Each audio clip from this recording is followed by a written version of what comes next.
Hello દોસ્તો, સ્વાગત છે તમારું હેતલ્સ કિચન વર્લ્ડમાં। તો આજે આપણે બનાવીશું એકદમ સરસ ટેસ્ટી એવા આલુ પરોઠા, જે વઘાર કરવાના ઝંઝટ વગર એકદમ ઝડપી બની જાય છે અને ટેસ્ટી પણ બહુ બને છે।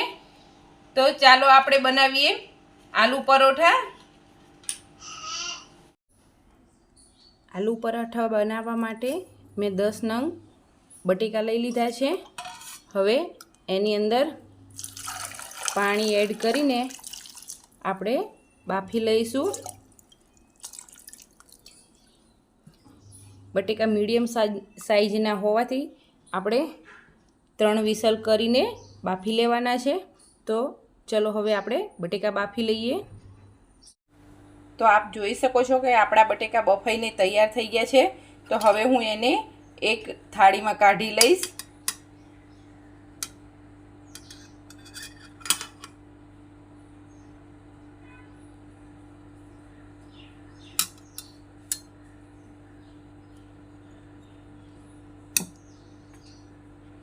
આપણા બટેકા ગરમ હોવાથી હું ચીપિયાના મદદથી એને બહાર કાઢું છું।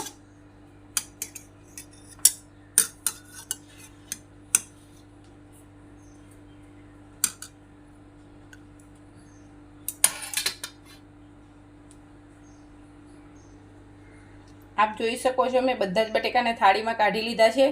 તો સરસ રીતે આપણા બટેકા બફાઈ ગયા છે। આ બટેકા ઠંડા થાય ત્યાં સુધી આપણે હવે એક બાજુ પરોઠાનો લોટ તૈયાર કરી લઈશું। તો પરોઠાના લોટ માટે મેં લોટ લઈ લીધો છે। હવે હું એની અંદર મીઠું એડ કરી દઈશ। આની અંદર હું મોણનો ઉપયોગ કરવાની નથી, અને જો તમે બાળકો માટે બનાવતા હોય તો આની અંદર તમે અજમો પણ એડ કરી શકો છો। એ ટેસ્ટમાં બહુ જ સારું લાગે છે। હું આમાં મોણનો ઉપયોગ નથી કરવાની। તો હવે હું એને સારી રીતે મિક્સ કરી થોડું થોડું પાણી લઈને લોટ બાંધી દઈશ। લોટ આપણો ઢીલો ન થઈ જાય એનું ખાસ ધ્યાન રાખવાનું, નહીંતર પરોઠા વણવામાં આપણને તકલીફ પડશે। તો આપણું મીઠું નાખેલું સરસ મેં મિક્સ કરી દીધું છે। તો હવે હું થોડું થોડું પાણી લઈ અને લોટને તૈયાર કરી લઈશ। આપણો લોટ બંધાઈને તૈયાર થઈ ગયો છે। તો હવે હું હાથની અંદર 1 ચમચી તેલ લઈ આ લોટને સારી રીતે ગૂંદી લઈશ।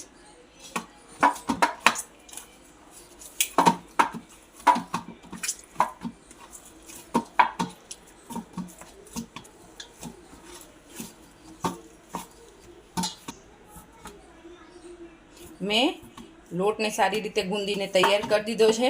આપ જોઈ શકો છો મેં આ રીતનો કડક લોટ બાંધ્યો છે। રોટલીથી સામાન્ય જ કડક બાંધવાનો છે।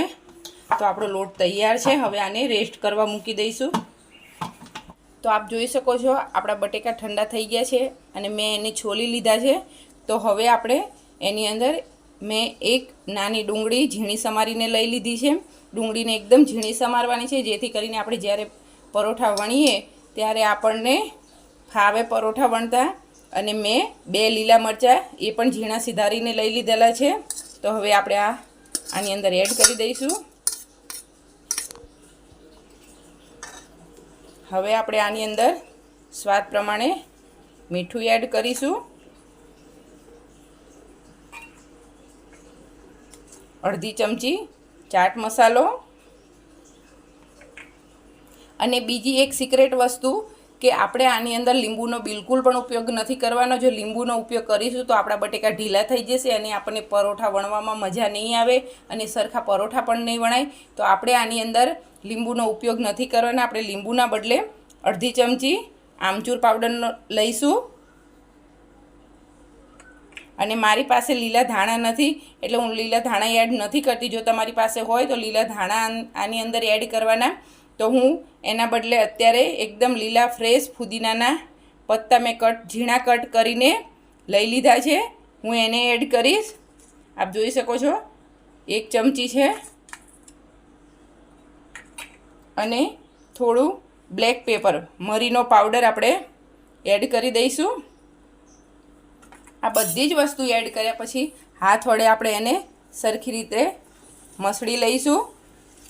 આપ જોઈ શકો છો હું હાથ વડે આને આ રીતે બધા જ બટેકાને ફોડી લેવાના છે। અને આ ટાઈમે જો આપણને મીઠું ઓછું લાગે તો મીઠું એડ કરી દેવાનું છે।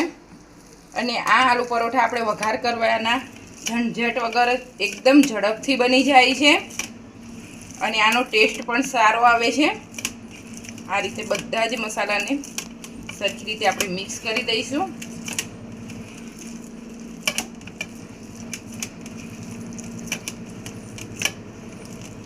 આપણો મસાલો એકદમ સરસ મજાનો બનીને તૈયાર થઈ ગયો છે।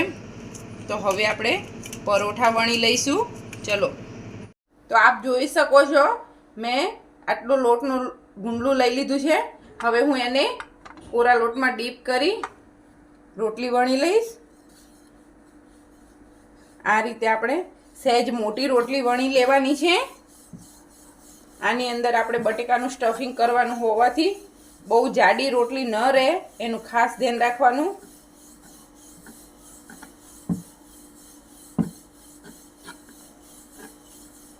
આપ જોઈ શકો છો મેં રોટલી વણી લીધી છે। હવે હું આની અંદર બટેકાનું સ્ટફિંગ ભરી દઈશ।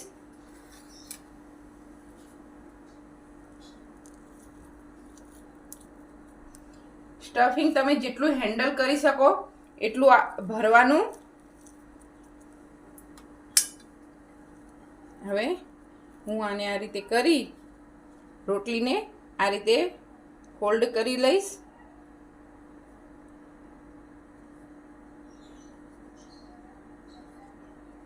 આ રીતે ફોલ્ડ કરી ઉપરથી જે વધારાનો લોટ હોય એ લોટ આપણે કાઢી લેવાનો છે, એટલે આપણને ખાવામાં લોટ વધારે ન આવે અને બધી બાજુ સરખા પરાઠા વણાય।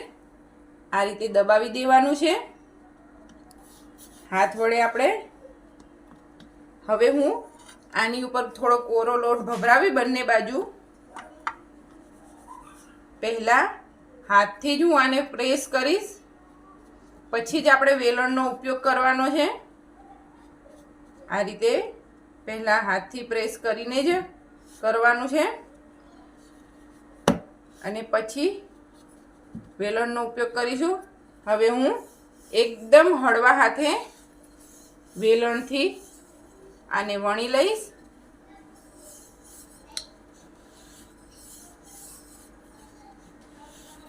એકદમ હળવો હાથ રાખવાનો છે।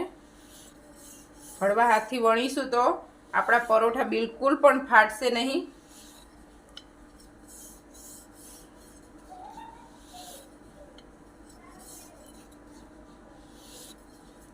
આ રીતે ધીરે ધીરે વણવાના છે।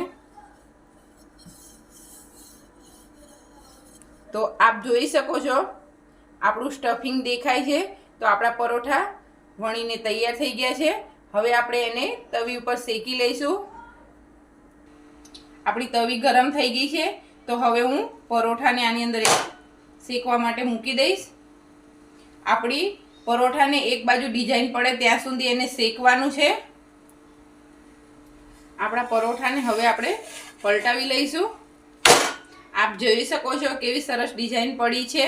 આ રીતે જ પહેલા આપણે થોડો શેકવાનો છે અને પછી જ આની ઉપર તેલ લગાવવાનું છે।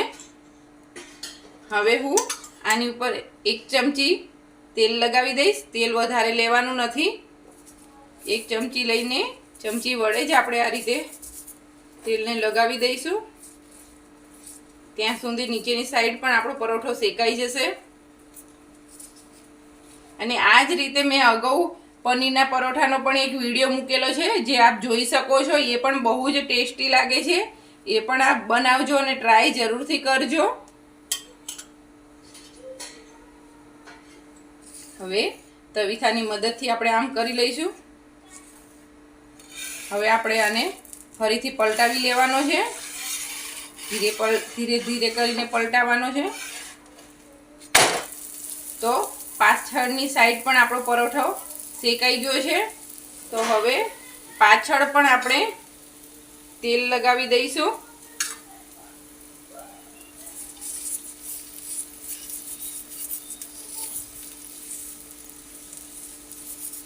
આ રીતે સરખી રીતે બધી બાજુ તેલ આપણે લગાવી દેવાનું છે।